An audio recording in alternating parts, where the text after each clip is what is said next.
Tayo, anong order, anak? Okay, so this pancit gisado and goto is done, right? So the next order is dinuguan and lomi. We do it by order, like now, 1 sisig, so we will make it fresh. And then what is the next order, anak? 1 dinuguan. 1 dinuguan? Okay. Sa Batangas, ito, ang gisado, lagi may kasamang kaldo. Okay, sir, ready? Like what I said, it's always fresh.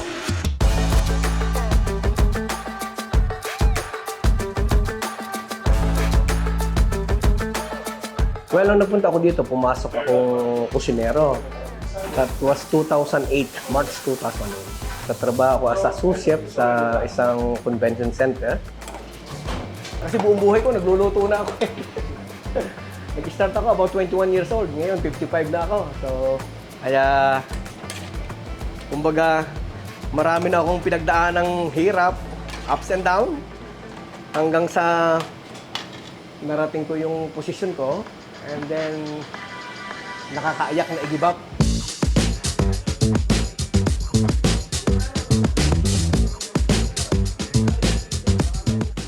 Started nang magkaroon ng pandemic. So, na-stuck kami sa bahay ng mga anak ko. And then, but by that time, nag-close nga lahat ng businesses. So, isa sa kanila yung nagsabi sa akin na why don't we try Lomi, Batangas? So, sinimulan namin.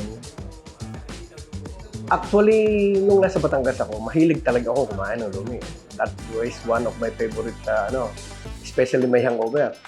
So, kaya naisip ko sa mga kaibigan ko na gustong i-try, sabi ko, ba, i-try natin, i-trial tayo. And then sabi niya, sige, subukan natin.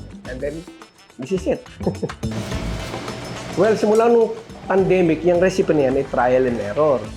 And then, simula nung sinimula namin yan, hanggang ngayon, wala akong binago. Kung ano siya noon, siya pa rin ngayon. Wala akong binago kahit isa. Well, ang sekreto kasi niyan ay nasa mga stock, chicken stock. And then, yun ay may mga sekretong inilalagay para maging mas masarap at effective ang Lomi. Ang kombinasyon niyan is noodles. And then the main ingredients is yung pork belly, liver. And then, gumagawa ako ng homemade na kikiam, made from ground pork. And then, nagustuhan niya ng mga tao. So, naisip ko na ano kaya kung gawin ko itong tunay na business. Most of them saying na masarap daw. And then, but some of them also is na yung mga dati ko ng customer na bumabalik-balik, sabi niya talagang kung pwede. So, nagpapasalamat ako sa kanila. And then, since then, nagtuloy-tuloy hanggang sa saan man ako mapunta, hinahanap ko ng mga customer. And then, ito na, naging alay business na. Nag-aano rin kami ng kalderetang Batangas, na talagang authentic na kalderetang Batangas. And dinuguan. We do also kare-kare, lechong kawali, and then beef steak Tagalog. We mostly making some pancit, selection of pancit. And yun ang gusto ng mga tao. Yung lomi, goto, pancit, at saka mga gisado na yan.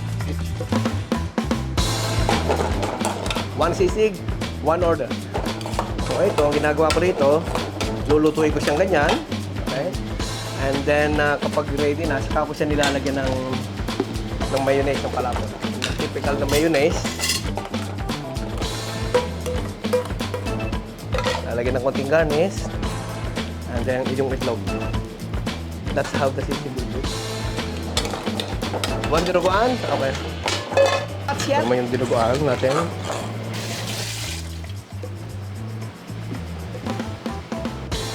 Batangas goto.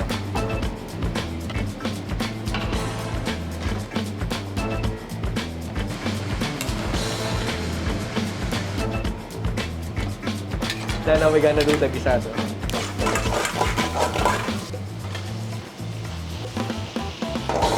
Then we're gonna add our caldo. Lutuin lang natin na konti. Gagarnitin yan na parang pang-set gisado. kalderetang Batangas. Kukuloyin natin ng kulong-kulo. So, ang aming kalderetang Batangas is plain meat. No vegetable at all, but we put just... Nilalagyan namin ng pepper sa ibabaw para magkaroon ng contrast na konti.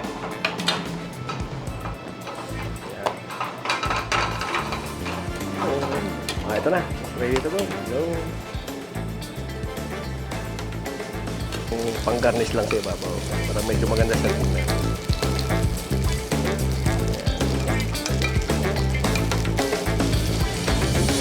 Okay, na.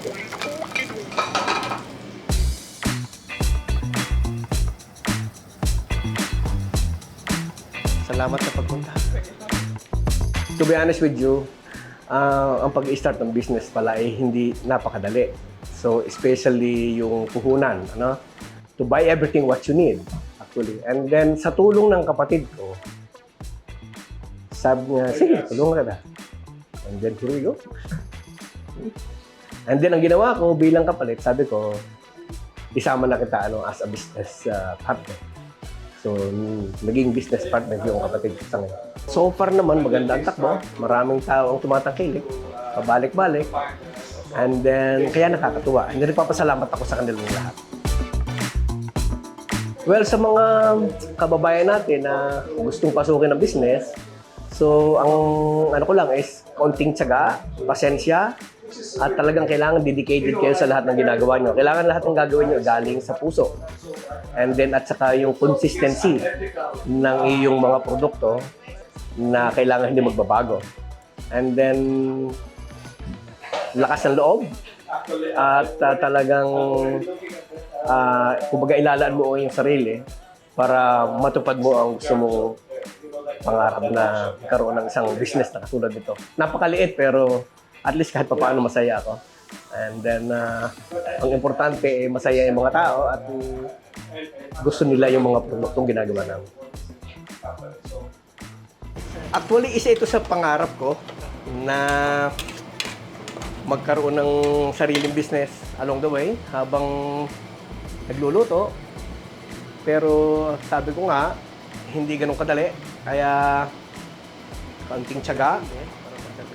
Kumbaga, ikaw talagang gusto mo mangyari ang matupad ng pangarap mo, you have to do everything. Kahit na mahirap, kahit na ano, basta matupad. Awa ng Diyos. Kumbaga. Gotoy, is ready.